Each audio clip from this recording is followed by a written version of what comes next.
क्या पंजाब में सत्ता की चाबी अब पुराने चेहरों के नए गठजोड़ से निकलेगी? जानिए कैसे आईएएस और आईपीएस अधिकारी बीजेपी के लिए बिछा रहे हैं बिसात।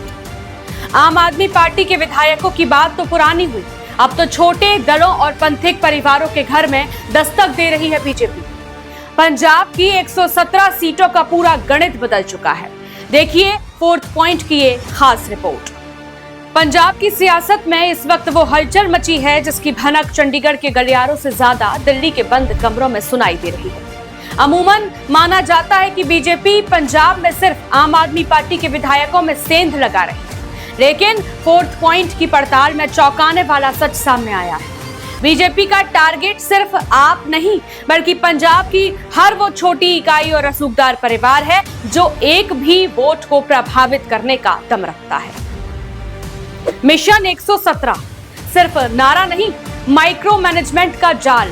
बीजेपी ने पंजाब की सभी 117 सीटों पर अकेले लड़ने का जो दावा किया है वो सिर्फ एक चुनावी जुमला नहीं, ग्राउंड जीरो पर इसकी तैयारी के लिए एक सीट एक रणनीतिकार का फॉर्मूला अपनाया गया है। बीजेपी उन तमाम पूर्व विधायकों और कद्दावर नेताओं की लिस्ट तैयार कर चुकी है जो अपनी पार्टियों में हाशिए पर हैं। इन नेताओं को दिल्ली या चंडीगढ़ बुलाने के बजाय पंजाब से बाहर गुप्त ठिकानों पर बैठकें की जा रही हैं ताकि स्थानीय खुफिया तंत्र को इसकी भनक न लगे। दूसरा, खाकी और फाइलों वाले पॉलिटिकल मैनेजर। इस खेल में सबसे बड़ा ट्विस्ट है आईएएस और आईपीएस अधिकारियों की भूमिका। सूत्रों के मुताबिक कई रिटायर्ड और कुछ मौजूदा अधिकारी बीजेपी के लिए ब्रिज यानी पुल का काम कर रहे हैं। ये अधिकारी उन लोगों तक पहुंच रहे हैं जिनके पास वोट बैंक है, लेकिन जो सीधे तौर पर राजनीति में नहीं आना चाहते।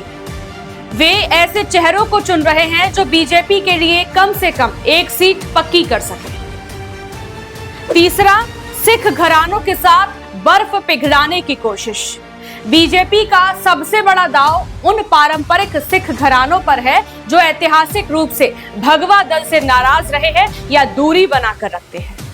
पंथिक राजनीति में पैठ रखने वाले परिवारों से सीधा संवाद साधा जा रहा है। उन्हें ये समझाने की कोशिश की जा रही है कि पंजाब के भविष्य के लिए दिल्ली के साथ चलना क्यों जरूरी है।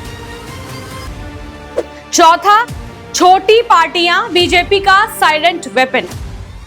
अकाली दल या कांग्रेस जैसे बड़े दिग्गजों को सीधे हाथ लगाने के बजाय बीजेपी पंजाब की उन क्षेत्रीय और छोटी पार्टियों को अपनी छतरी के नीचे ला रही है जिनका प्रभाव कुछ खास पॉकेट्स में है। ये रणनीति विपक्ष के वोट बैंक में बड़ी सेंधमारी करने के लिए तैयार की गई है।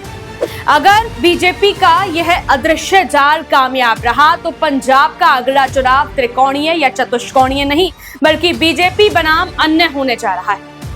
ग्राउंड लेवल पर तैयारी, एक एक सीट के पीछे 5-5 लोगों की टीम जमीन तैयार कर रही है। नया कैडर पार्टी बाहरी नेताओं को सिर्फ शामिल नहीं कर रही बल्कि उन्हें बीजेपी के प्राण के रूप में प्रोजेक्ट करने की तैयारी में है। सावधान पंजाब, क्योंकि इस बार राजनीति के माहिर खिलाड़ी ने बिसात ऐसी बिछाई है कि हर शाख पर उनकी नजर है।